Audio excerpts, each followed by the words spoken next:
बहुत ही सुंदर सत्संग का आयोजन हुआ। कम समय में और अधिक से अधिक आप लोग इस सत्संग का लाभ ले पाए, इसका ध्यान रखा गया। ये 2 दिन शब्द जो है ना,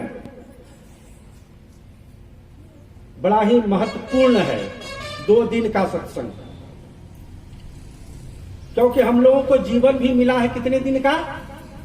2 दिन का। हम लोग मेहमान बन करके आए हैं इस संसार में 2 दिन का। एक भजन बचपन में मैं गाता था कि 2 दिन का मेहमान रे, मन ने की कर ले रे। 2 दिन का मेहमान रे, मन ने की कर ले रे। कहाँ से आया कहाँ जाएगा, तन छूटे मन कहाँ रहेगा। आखिर तुम किसको कहेगा, गुरु बिन आत्म ज्ञान रे, मन ने की कर ले रे। 2 दिन का मेहमान रे, मन ने की कर ले रे। ये मन 2 दिन का मेहमान है। एक दिन तो आने में चला गया, एक दिन आने में चला गया और दूसरा दिन जाने में चला जाएगा। 2 दिन का है यह मेहमान। इस 2 दिन की जिंदगी में अकड़ना नहीं अच्छा। 2 दिन की जिंदगी में अकड़ना नहीं अच्छा। क्या अकड़ते हो, क्या ऐठते हो? अभी कल आपने साहब के मुखारबिन से सुना कि चलहु का टेढ़ो टेढ़ो टेढ़ो। 2 दिन की जिंदगी में टेढ़ा होकर क्या चलते हो? क्या कलेजा दिखाते हो, सीना दिखाते हो? बड़े बड़े सीना दिखाने वाले का सीना भीतर घुस गया। 2 दिन में क्या करना है जी? आया है सो जाएगा। राजा रंग फकीर एक सिंहासन चढ़ी चले और एक बांधे जंजीर। जो आया है वो जाएगा, निश्चित है। सभी जा रहे हैं, एक न एक दिन यहां से सबको चलना होगा। एकाएक सभी को चलना है कचहरिया, ओढ़ी के चदरिया ना। एक दिन रामनामी चादर ओढ़ करके सबको कचहरी पर जाना होगा, सबको कफन में ही जाना होगा। यह कफन भी क्या चीज है? कफन भी क्या चीज है? जिसने बनाया उसने बेच दिया। कफन की कहानी है कि जिसने बनाया बुना उसने बेच दिया, और जिसने खरीदा उसने पहना नहीं। जिसने खरीदा उसने पहना नहीं, और जो पहना उसने जाना नहीं। जो पहना उसने जाना नहीं। क्या करते हो? एक न एक दिन तुझे संसार से जाना ही जाना है। यहां कितना भी धन दौलत कमा कर धर लो, इस धरा पर धरा का धरा ही रह जाएगा। इस धरा पर जितने भी संपत्ति तुम कमा के धर लो, इस धरा पर धरा का धरा ही रह जाएगा, साथ में कुछ जाएगा नहीं। मुट्ठी बांध के आए जगत में और हाथ पसारे जाओगे। उस भरा दरबार में मुंह कौन सा दिखलाओगे?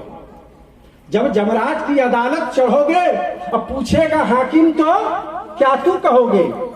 तो पापों की अग्नि में जलना पड़ेगा, अरे मन मुसाफिर निकलना पड़ेगा।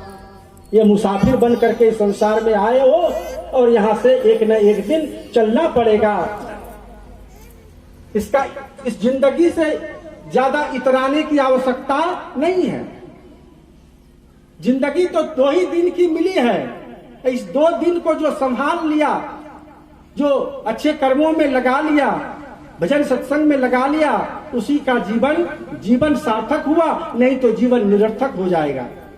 इसलिए 2 दिन के सत्संग में जो संत महापुरुषों के द्वारा आपने वाणी वचन सुना है, उसको अपने जीवन में उतारने का प्रयास करना चाहिए।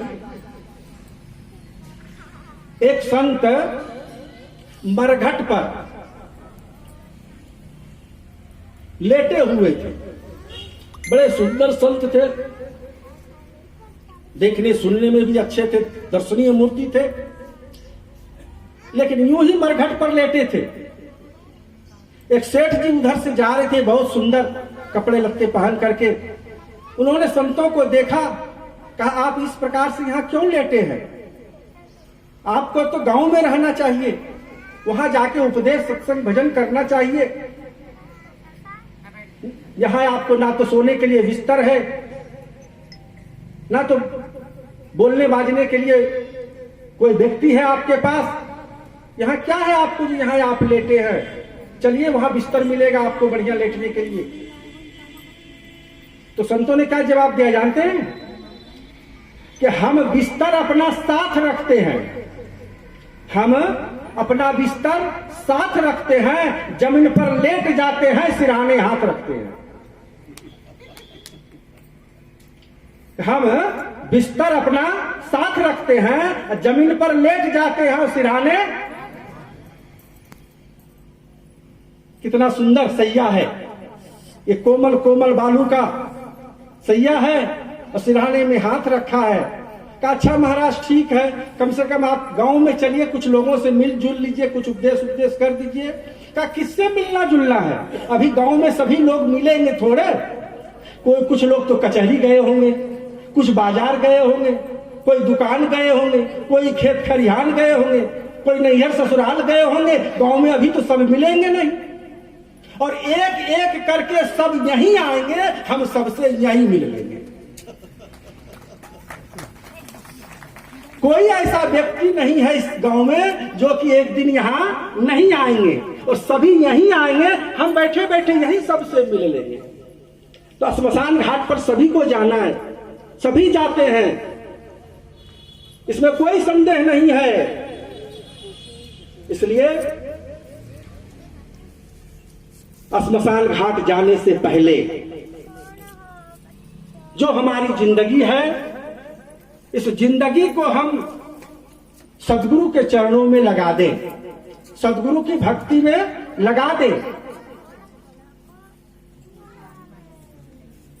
जीव दया और आत्म पूजा, सदगुरु भक्ति और नहीं दूजा।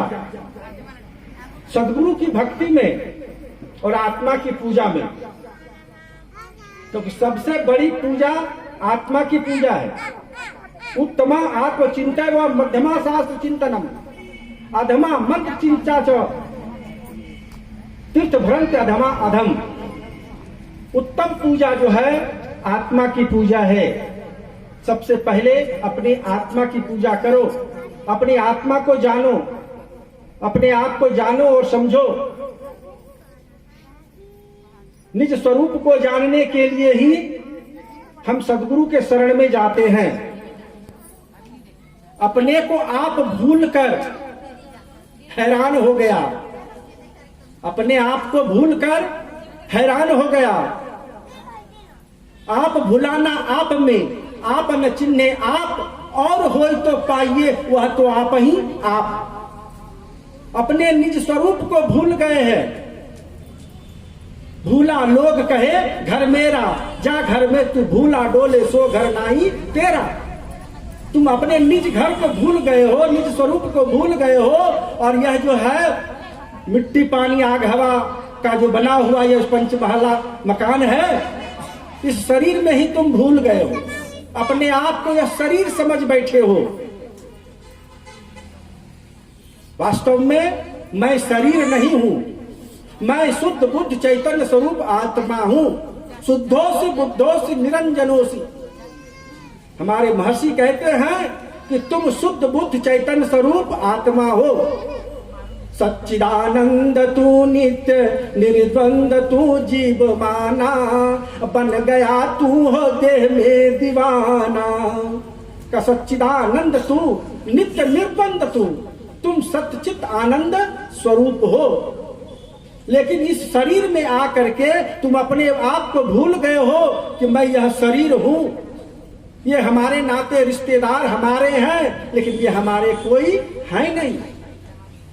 ये कुछ दिन के लिए मालूम पड़ते हैं कि हमारे हैं, लेकिन सब स्वार्थ बस हमारे लगते हैं।